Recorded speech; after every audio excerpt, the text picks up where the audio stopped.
भोपाल के मानस भवन में जनजातीय समुदाय द्वारा एक आयोजन किया गया।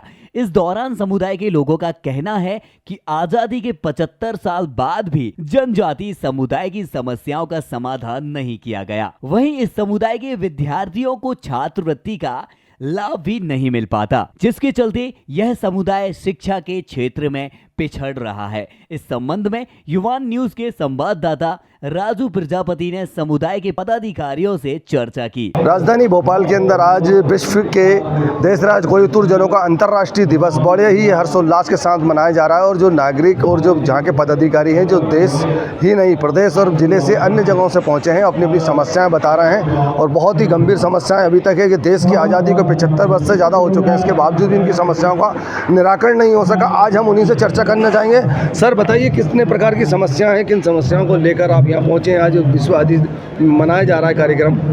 सर समस्याएं तो बहुत सारी है जी। बड़े दुख की बात है कि आज़ादी के 75 साल के बाद भी हमारे जनजातीय समुदाय की जो समस्याएं हैं वो जस की तस बनी हुई है। सबसे पहले तो शिक्षा की समस्या है। शिक्षा में अभी भी आदिवासी वर्ग जो है, बहुत जनजातीय वर्ग जो है बहुत पिछड़ा हुआ है। और भोपाल की समस्या देखें तो यहाँ पर भी कई समस्याएँ हैं। जैसे हमारे बुढ़ापे जी ने बताया है कि हमारे समुदाय में जो है मृत्यु संस्कार जो है मिट्टी संस्कार होता है, लेकिन उसके लिए भोपाल में कोई जगह नहीं है, जबकि यहाँ पर बरसों तक गोंड राजाओं का राज रहा है। इसके बाद थोड़ी जगह नहीं मिल पा रही यहाँ पर, ये बहुत बड़ी समस्या है। दूसरी समस्या ये है कि हमारे यहाँ पर जो गरीब बच्चे बाहर से या परीक्षा देने आते हैं या कोई भी काम से भोपाल में हमारे सगाजन आते हैं, उनके रुकने ठहरने की यहाँ कोई व्यवस्था नहीं है। तो ये सब समस्याओं से आज भी हम लोग जूझ रहे हैं और वैसे और कई समस्याएँ हैं, गिनाऊँगा तो बहुत टाइम लग जाएगा। मैं बस इतना ही कहना चाहूँगा कि शासन जो है हमारी जो भी वर्तमान समस्या है भोपाल की, उन पर ध्यान दें और उनका सॉल्यूशन करें। बहुत बहुत धन्यवाद। चलिए, तो ये सचिव है, मैं उनसे भी चर्चा करना चाहूँगा। वे भी किसी प्रकार की समस्याएं बता रहे हैं, शासन तक उनकी आवाज़ पहुँचे, शासन उनकी समस्याओं का निराकरण कर सके, इस बात को लेकर वो बोलना चाहेंगे। सर बताइए क्या है। जी साहब, मैं राजीव कुमार कुड़ापे सगम आदिम सामाजिक संस्था का पदाधिकारी हूँ, जो आज यहाँ पे बखूबी तरीके से यहाँ कार्यक्रम आयोजित की है। तो जनजातीय समुदाय की अगर हम बात करें तो समस्याएं बहुत हैं, पर मुख्यतः हम अभी अगर शिक्षा के क्षेत्र में देखा जाए तो अभी जितने भी बच्चे हायर एजुकेशन के लिए जो छात्रवृत्ति की जो एक नाम चल रही है, योजना चल रही है, मेरा एक जानने के अनुसार मुझे ये पता चल रहा है कि बहुत सारे बच्चे इस छात्रवृत्ति से लाभान्वित नहीं हो पा रहे हैं। क्योंकि मैं प्रैक्टिकली तौर पे मैंने इस चीज़ को संघर्ष किया है, कई ऑफिस और डिपार्टमेंटों में जाकर के मैंने बात भी किया है। तो मैं देख रहा हूँ जनरली इसमें एक MP टास्क करके एक साइट बना दिया गया है और उसमें सिर्फ़ और सिर्फ जनजाति के छात्रों को छात्रवृत्ति भरने का मौका दिया गया है। लेकिन वह साइट जो है इत्तेफाक कब खोला जाता है या नहीं खोला जाता है, बहुत सारे बच्चे वंचित रहते हैं और बहुत सारे बच्चे इस सुविधा से लाभान्वित नहीं हो पाते, जिसकी वजह से उनकी जो एजुकेशन है अधूरी रह जाती है। जहाँ तक सरकार ने जिस तरीके से छात्रवृत्ति का योजना लाया है, उसको देख करके बच्चे बहुत आगे बढ़ने की कोशिश करते हैं, लेकिन बहुत सारे बच्चे छात्रवृत्ति से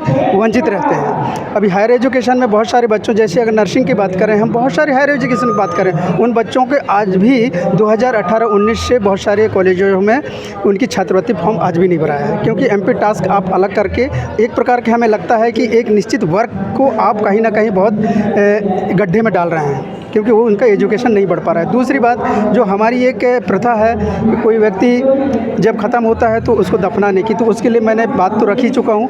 तीसरी बात यह है कि आज हमारी जनजातियों के लिए बहुत सारी योजनाएं और बहुत सारे नियम कानून कॉन्स्टिट्यूशन में दिया गया है, लेकिन उसको पूर्णतः लागू नहीं कर रहे हैं। दूसरी बात, उसको और तोड़ मरोड़ करने की पूरी कोशिश किया जा रहा है। तो हम सरकार से यही उम्मीद करते हैं कि उन नियम कानूनों को पूर्णतः लागू किया जाए और उनको किसी प्रकार की शोषण से उनको सुरक्षित किया जाए। और जिस तरीके से हम अभी देख रहे हैं, अगर कोई भी व्यक्ति, अगर किसी भी राज्य में, किसी प्रदेश में अगर कोई व्यक्ति मरता है तो उसको एक जनजातीय समुदाय से रिलेटेड करके उसको शो कर दिया जाता है। और मीडिया से हम यही उम्मीद करते हैं कि जो उचित चीज़ है समुदाय का, जनजातीय समुदाय का, उस चीज़ को, बेहतर चीज़ को सामने लाए और मीडिया उस समाज को साथ दे। बहुत बहुत धन्यवाद। चलिए, तो ये थे सचिव और जो अध्यक्ष थे जिले के, ये बता रहे थे कि इनकी जब किसी भी व्यक्ति विशेष की पदाधिकारी की या इनके समाज के लोगों की मृत्यु कारित होती है तो उसको दफनाने के लिए मध्य प्रदेश के अंदर बताया जा रहा है कि कहीं कोई ज़मीन नहीं रहती तो अपने निजी भूमि में या निजी स्थान पर ले आकर उसको दफनाते हैं। दूसरी बात उन्होंने ये बताया कि 2018 और 19 से लेकर अभी तक जो आदिवासी समाज है, जनजाति समाज है, उनको